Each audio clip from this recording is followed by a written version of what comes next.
Hello and welcome to EAP Central. In this episode, I discuss further pluralizing nouns.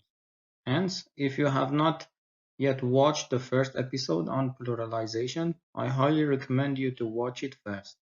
Also, when watching this episode, a notebook is highly recommended. In the previous episode, I discussed how to pluralize a noun in English correctly. In this episode, you'll learn about their correct use and usage. According to Swan, in English, there are occasions where plurals are preferable forms of nouns to be used in a sentence. For example, to talk about several people each doing the same thing, English usually prefers a plural noun for the repeated idea. For example, in this sentence, tell students to bring laptops tomorrow. Because bringing a laptop is an action done by everybody, laptop must be in plural form. But you must also remember that plural forms are almost always used in this case if there are possessives. For example, in this sentence, more than 100 families lost their houses in the recent tsunami.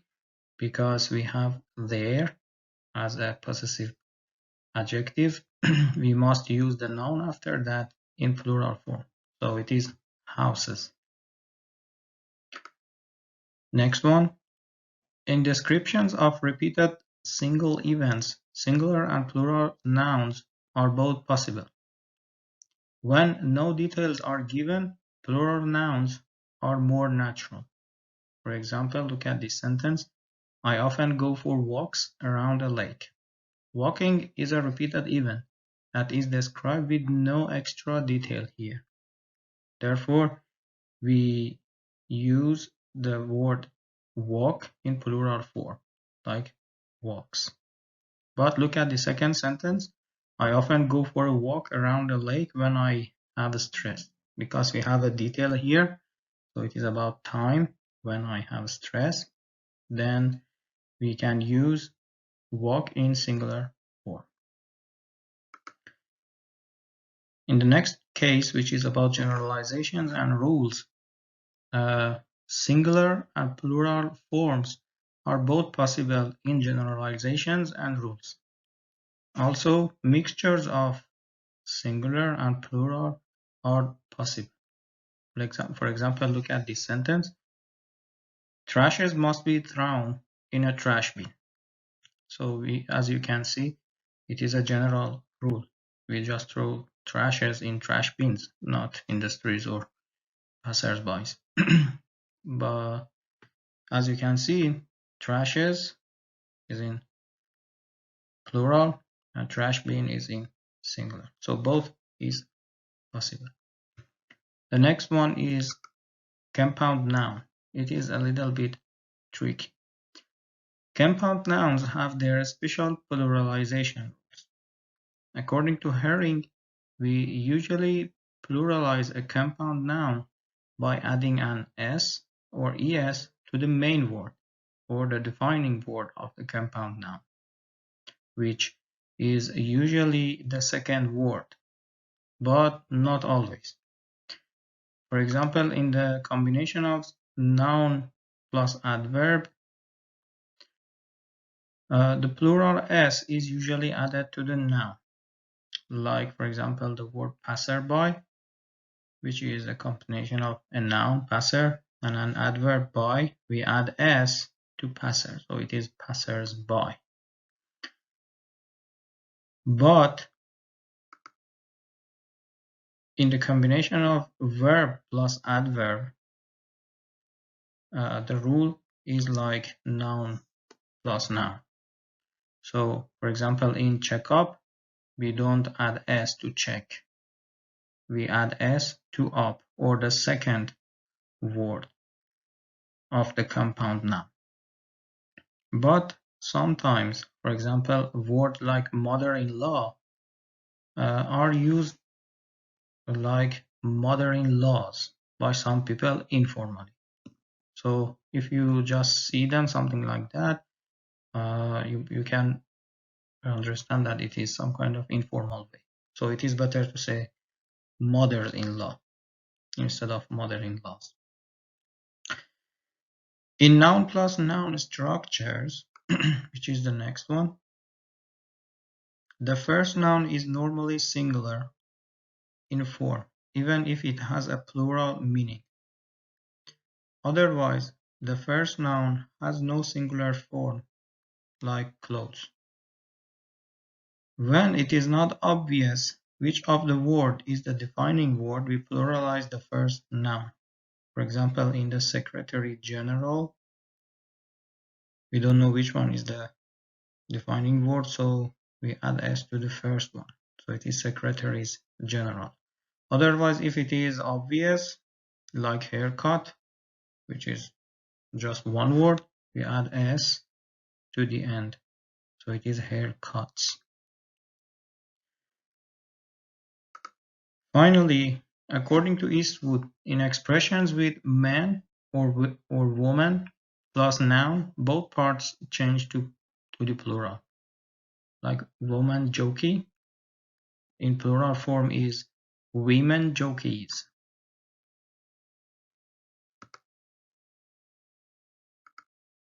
According to Herring, because countable nouns can be either singular or plural, it is very important to use the correct subject-verb agreement when they are functioning as the subject of a clause.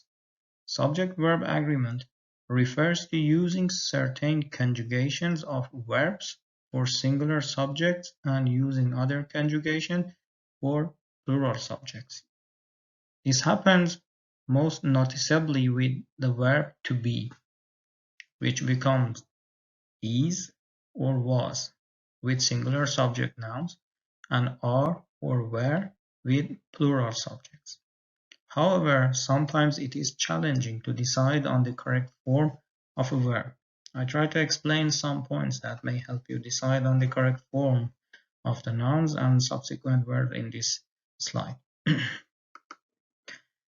According to Swan, in English, singular words like family, team, government, which refer to groups of people, can have either singular or plural verbs and pronouns. Plural forms are common when the group is seen as a collection of people doing personal things like deciding, hoping, or wanting. For example, in this sentence, their team have decided to quit. They do not agree with the rules. The noun team in this sentence is considered as plural because they do the act of deciding. So we say their team have decided. So we selected the auxiliary verb have here.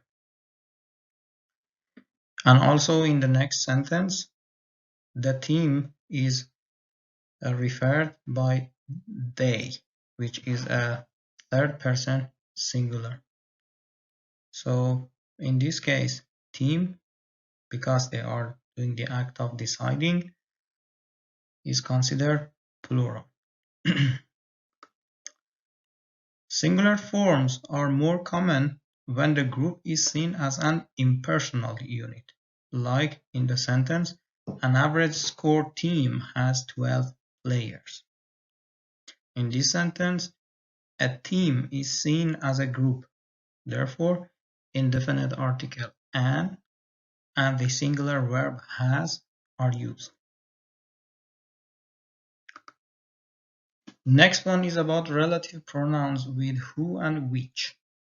In English, collective nouns before who are considered plural and before which are considered singular.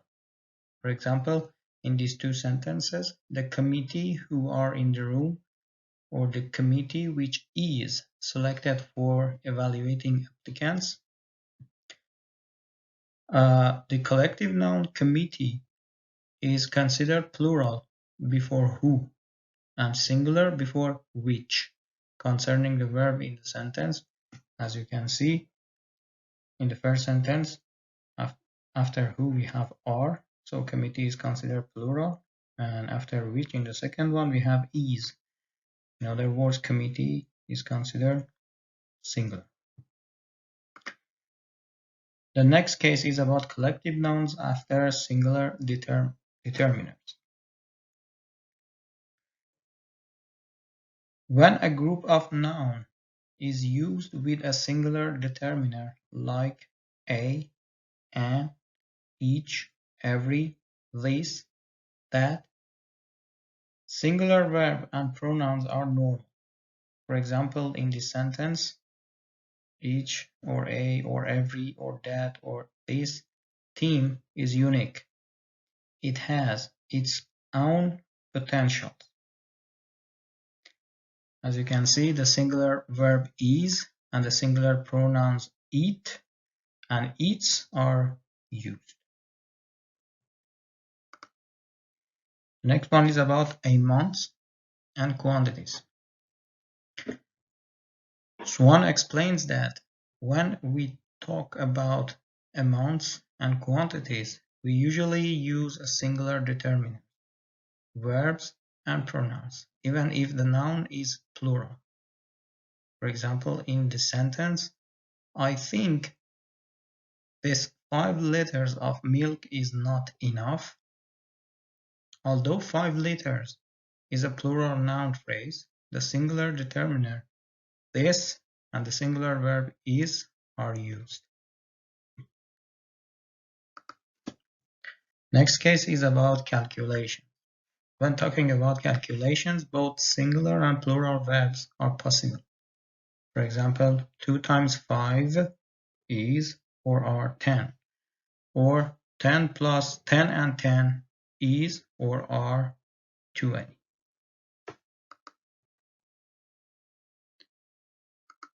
The phrase more than one is always considered singular. Therefore, as you can see in this sentence, the word sandwich is in its singular form, and it is followed by is, which is a singular verb too. According to Swan, the expressions that are started with one of normally have a plural noun and a singular verb. For example, one of my books is missing, in which books is plural and is a singular.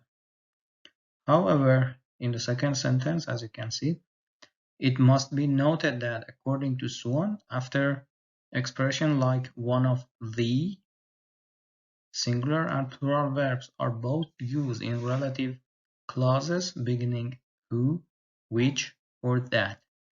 For example, in this sentence, this is one of the applicants who was or were very potential.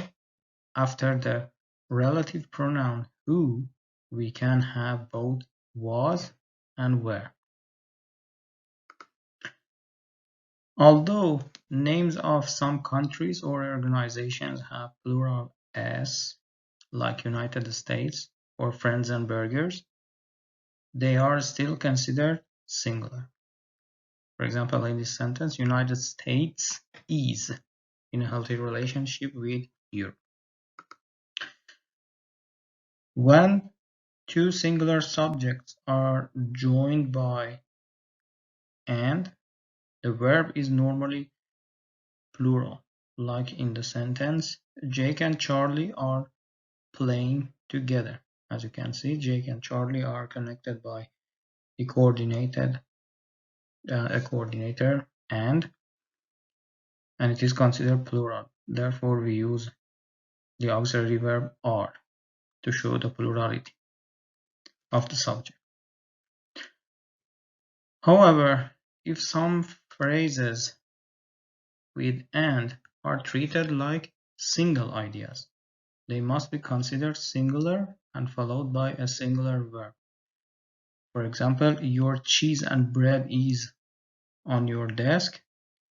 Cheese and bread is just a food, for example, which, in other words, it refers to just one thing.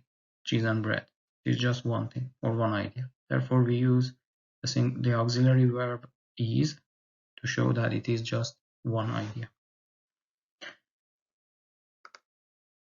When two subjects are joined by as well as, together with, or a similar expression, the verb is usually singular if the first subject is singular. For example, Andrew, as well as, or together with his friends, is watching a movie. Because Andrew is a singular proper noun, is, which is a singular auxiliary verb, is used as the main verb. When two subjects are joined by or, the verb is usually singular if the second subject is singular, and plural if it is plural. For example, in the following sentences, two notebooks or a paper is necessary, and a paper or two notebooks are necessary. In the first sentence, because a paper is singular, the singular verb is used. However, in the second sentence, because the noun after or is plural, notebooks, the auxiliary verb are is used. And finally, when two singular subjects are joined by neither nor, the verb is normally singular in a formal style, but can be plural in an informal style too. For example, this sentence, neither Alice nor Bob is at home, is considered formal because the singular verb is used.